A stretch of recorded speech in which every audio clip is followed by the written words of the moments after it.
Welcome to my channel. ఈ వీడియోలో ఏపీలో ఉన్న అన్ని ఉద్యోగ సంఘాల నేతలు కీలక డిమాండ్ అయితే నిర్ణయం విడుదల చేశారండి. మరి ఆ నిర్ణయం ఏంటి అనే పూర్తి వివరాలు వీడియోలో తెలుసుకుందాము. వీడియో ఎక్కడే గాని స్కిప్ చేయకుండా ఎండ్ వరకు చూసేయండి. ఇన్ఫర్మేషన్ పూర్తిగా అర్థమవుతుంది. అలాగే వీడియో చూస్తున్న ప్రతి ఒక్కరు వీడియోకి లైక్ చేయండి ఫ్రెండ్స్. ఈ వీడియోని తోటి ఉద్యోగ అపేక్ష మిత్రులతో అయితే షేర్ చేయండి. కొత్తగా మన ఛానల్‌ని చూస్తున్న వారు ఇంకా ఎవరైనా సబ్స్క్రైబ్ చేసుకోకుంటే వెంటనే మన ఛానల్‌ని సబ్స్క్రైబ్ చేసుకోండి. దీని ద్వారా నేను చేసే లేటెస్ట్ వీడియోస్ అన్నీ మీ వరకు రీచ్ అవుతాయి. ఇక ఆలస్యం చేయకుండా వివరాల్లోకైతే వెళ్ళిపోదాము. ఫ్రెండ్స్, ఇక విషయానికొచ్చినట్లయితే ఆంధ్రప్రదేశ్ రాష్ట్రంలో ఉద్యోగులు ఎదుర్కొంటున్న సమస్యల పరిష్కారంపై ప్రభుత్వం చూపుతున్న అలసత్వంపై Andhra Pradesh teachers federation APTF Amaravati తీవ్ర అసంతృప్తి వ్యక్తం చేసింది. ఉపాధ్యాయుల పెండింగ్ బకాయిలు, పీఆర్సీ గడువు, డీఏల చెల్లింపు, సిపిఎస్ రద్దు వంటి కీలక అంశాలపై ప్రభుత్వం తక్షణమే స్పందించాలని ఫెడరేషన్ రాష్ట్ర అధ్యక్షుడు సివి ప్రసాద్ ఒక ప్రకటనలో డిమాండ్ చేశారు. ఉపాధ్యాయుల సమస్యల పరిష్కారంలో ప్రభుత్వం తాత్సారం చేస్తోందని ఏపీటీఎఫ్ అమరావతి ఘాటుగా విమర్శించింది. ప్రధాన డిమాండ్లు మరియు ప్రభుత్వ వైఫల్యంపై విమర్శలు.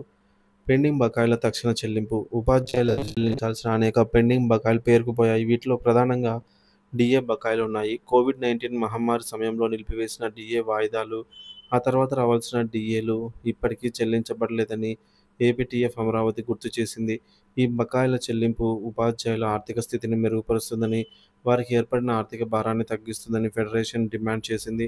ప్రభుత్వం ఈ విషయంలో తీవ్ర అలసత్వం ప్రదర్శిస్తోందని, ఉపాధ్యాయుల ఆర్థిక హక్కులను కాలరాస్తోందని అయితే విమర్శించింది. రెండవది పీఆర్సీ గడువు పూర్తి. తక్షణ ఐఆర్ ప్రకటన.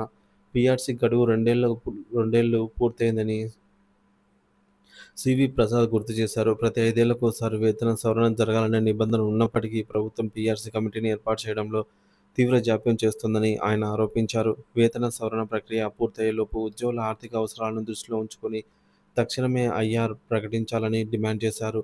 పీఆర్సీ కమిటీని వెంటనే నియమించి దాని సిఫార్సులను సకాలంలో అమలు చేయాలని కోరారు. పీఆర్సీ అమలులో జాప్యం జరగడం వల్ల ఉపాధ్యాయులు భారీగా ఆర్థిక నష్టాన్ని చవిచూస్తున్నారని ఏపీటీఎఫ్ ఆవేదన వ్యక్తం చేసింది. మూడోది సిపిఎస్ రద్దుపై కార్యాచరణలేమి. ఉద్యోగులు మరియు ఉపాధ్యాయుల దీర్ఘకాల డిమాండ్లలో సిపిఎస్ రద్దు మరియు పాత పెన్షన్ పథకం పునరుద్ధరణ ఒకటి. ఎన్నికల ముందు ఇచ్చిన హామీలలో ఇది ప్రధానమైనది.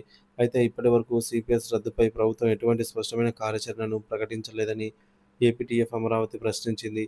అనేక ఇతర రాష్ట్రాలు ఇప్పటికే ఓపీఎస్ను పునరుద్ధరించాయి లేదా పునరుద్ధరణ దిశగా అడుగులైతే వేస్తూ ఉన్నాయి. అయినప్పటికీ ఆంధ్రప్రదేశ్ ప్రభుత్వం ఈ విషయంలో ఎటువంటి పురోగతి చూపకపోవడం ఉపాధ్యాయుల్లో తీవ్ర నిరాశను కలిగిస్తుందని ఫెడరేషన్ పేర్కొంది.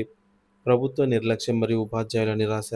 ప్రభుత్వం ఉపాధ్యాయుల సమస్యల పరిష్కారంలో నిరాశను కలిగిస్తోందని ఏపీటీఎఫ్ అమరావతి స్పష్టం చేసింది. ఎన్నికల ముందు ఇచ్చిన హామీలను నెరవేర్చడంలో ప్రభుత్వం విఫలమైందని, దీనివల్ల ఉపాధ్యాయులు తీవ్రమైన ఆర్థిక, సామాజిక ఇబ్బందులను ఎదుర్కొంటున్నారని పేర్కొంది.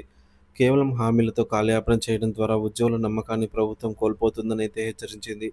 సమస్యల పరిష్కారానికి ఐక్య పోరాటానికి పిలుపు.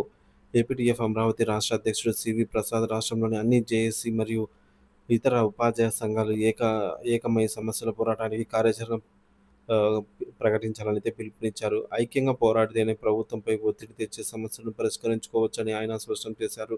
ముఖ్యంగా ఐఆర్ ప్రకటన, డీఏ బకాయిల చెల్లింపు, పీఆర్సీ అమలు, సిపిఎస్ రద్దు వంటి అంశాలపై అన్ని సంఘాలు ఒకే తాటిపైకి వచ్చి పోరాడాలని కోరారు.